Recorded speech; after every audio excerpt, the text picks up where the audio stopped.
सुर सारंग जो एक बैत खणी हाज़िर आहियां।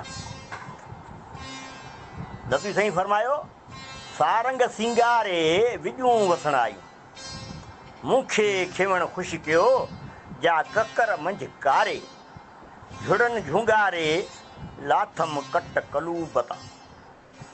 सजणो अस्सलाम वालेकुम। सुर सारंग जो मुतालियो कजे त ईअं लॻंदो आहे त भिटाई साईं खे पाणीअ सां का अथाह प्रीत आहे। इन करे पाणीअ सां लाॻापियल सॼा सारा 5 सुर, सुरसरी राग, सामूंडी, सुहिणी, कांबोड, घातू ऐं सारंग पाणीअ खे ॾेई छॾिया। पर जेका पलर जी पाड़ोट सुर सारंग में थी नज़र अचे सा सफ़ा न्यारी आहे, जंहिंमें माण्हुनि, मिरुनि, जीतनि, जंसनि, पखियुनि, पखण सभिनी जानदारनि जे जियापे जो दारो मदार हिन पाणीअ ते आहे। ख़ासि तौर ते धरती जा उहे भाङा जिते को बि दरिया वग़ैरह न आहे ऐं हुननि जो पाणीअ जो पीअण जो लाइ थोरे गाह जे लाइ जेको या माल जे लाइ पीअण जे लाइ बि ऐं गाह थियण जो जेको सबबु सिर्फ़ु बरसाति हूंदी आहे, मींहुं हूंदो आहे। ईअं जीअं मुंहिंजो थर,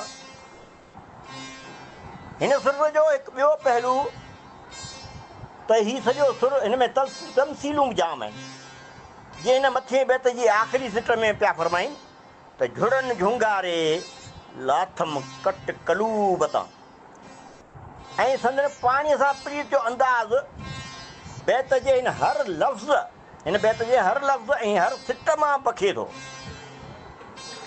हार सिंगार ख़ुशियुनि जा वञाण हूंदा आहिनि। ऐं लतीफ़ साईं चवनि था त सारंग सिंगारे विॼूं वसण आयूं, ऐं भिटाई साहिबु उन खिवण जे उहाते बि ख़ुशि थो थी वञे जेका कारे ककर में पई चमकाट करे।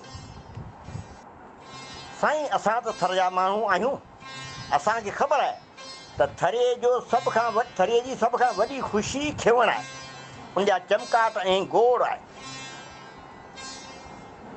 जंहिंखे क़ुर करीम में रद चयो वियो आहे। ऐं लतीफ़ जो अथाह प्यार सारंग जे हर सुर मां बखे थो, छो त हू पंहिंजे साणीअ वारनि खे, मारवड़नि खे, झांगीड़नि खे, मालवंदनि खे, आसरवंदनि खे सदाईं ख़ुशि ॾिसणु थो चाहे। जीअं लतीफ़ साईं